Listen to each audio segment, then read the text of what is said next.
Peace, happy. Wait, you're gonna see this on Monday, but it's Sunday for me when I'm recording. I'm a nice and comfy.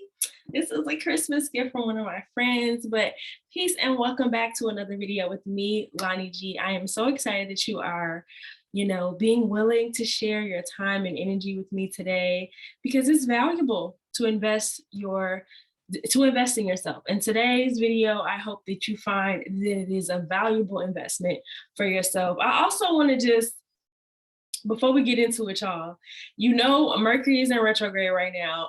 Mercury is station retrograde. And like before in the shadow period, I was experiencing it mostly in my technology. Just like my laptop would be acting weird, my TV would be acting weird, my devices, all the things.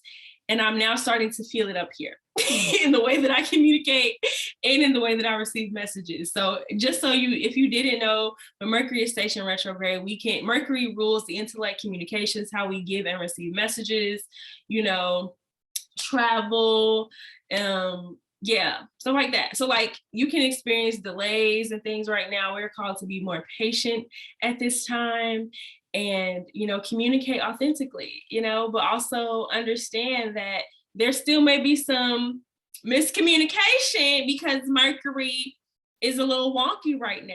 And so we need to be patient ultimately. And so I've been taught to be patient, but I'm just saying, so if I start stuttering a lot in this video or doing a lot of pausing before I speak, definitely exercise some patience with me, but let's get on into it. So if you don't know who I am Lani G, the CEO and founder of Loving the Journey with Lani G. I am a spiritual mentor and intuitive healer for Black women. I help Black women learn who they are, what they need, and how to align with their life's vision. And so if you are wanting to learn more about that, and specifically today's topic of self-love being the key to your liberation, then just keep watching. Okay, sis, thank you for joining me. Okay. And this is my girl, Viola. This is one of my plant children. If you follow me on Instagram, you see me pretty often talking about my plant babies and how much I love them because, I just really love nurturing on plants. And I'm becoming the girl who I always wanted to be, the plant mom. I always thought it was cute as an aesthetic, my Libra sun, but it's actually really cute in real life. I really do enjoy being a plant mom. So I'm going to work my way up to, maybe a dog, a living, like what my babies are alive, a living being that moves around my home. Okay. But let's get on into today's topic. So self-love being the key to your liberation. So people say this all the time, right? We talk about self-love all the time, and it's such a buzzword along with many other words that people use when talking about spirituality or healing. But, over here, we talk about liberation and Black women being liberated. And I think that a lot of us, when it comes to our healing journey, we're very superficial with our self-love. And I have been learning in the past, I would say month or so, past 30 days, how to be more intentional with my self-love. And for you, I want to share what is the importance of and how it connects to your own liberation. So first and foremost, I'm going to start this off with a quote. I'm going to take it back to high school Lani whenever she started her papers with a powerful quote. Okay. So first, the quote is from the book that I shared with you all last week on my top book recommendations for your healing journey. And it says, "You cannot share what you don't have." And it's from The Mastery of Love with Don Miguel Ruiz, the author Don Miguel Ruiz, who is also the author of The Four Agreements, which is a very popular book in the spiritual and healing community. But we're talking about love today.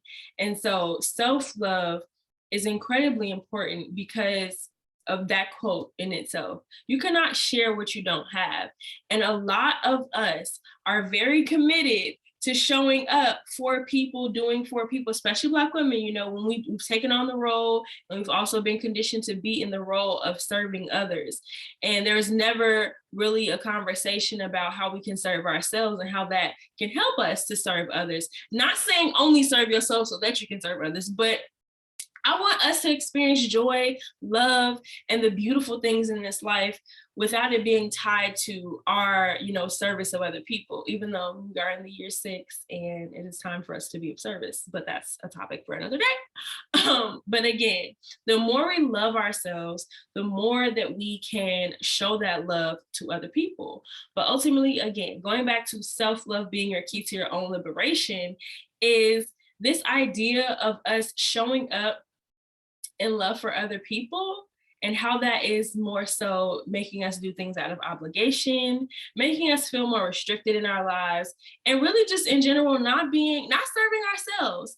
And I know that for me in my healing journey, something I really struggled with, and I just actually sent out an email about this, was feeling like I'm basically an asshole for choosing myself, or feeling guilty after choosing what was best for me because it may have disappointed someone else what I decided. It may not have served someone else what I decided, but ultimately it did serve me. And after reflection, I make decisions that serve me because I have to choose me and I have to love me. And I can't expect anybody to do that if I'm not willing to do it for myself. And so when we're talking about the journey towards liberation, the journey of healing, we need to learn that the biggest, most important decision we can make every single day is choosing ourselves, period. Period. Okay, you have got to learn to choose yourself, and that is how you show up in love for yourself.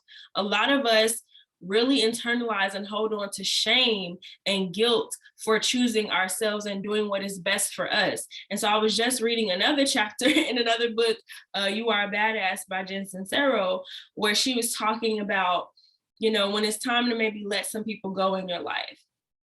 And a lot of us get caught up in, well, I don't want to hurt them by letting them go. But ultimately, is it not hurting you by keeping them in your life? Or even if it's not a person that I guess you can't let go of, it's a person that maybe you need to change the setup of your relationship, change the boundaries within your relationship. And a lot of us get caught up in, well, it'll disappoint them if I change this. It'll make it more uncomfortable for them if I change this.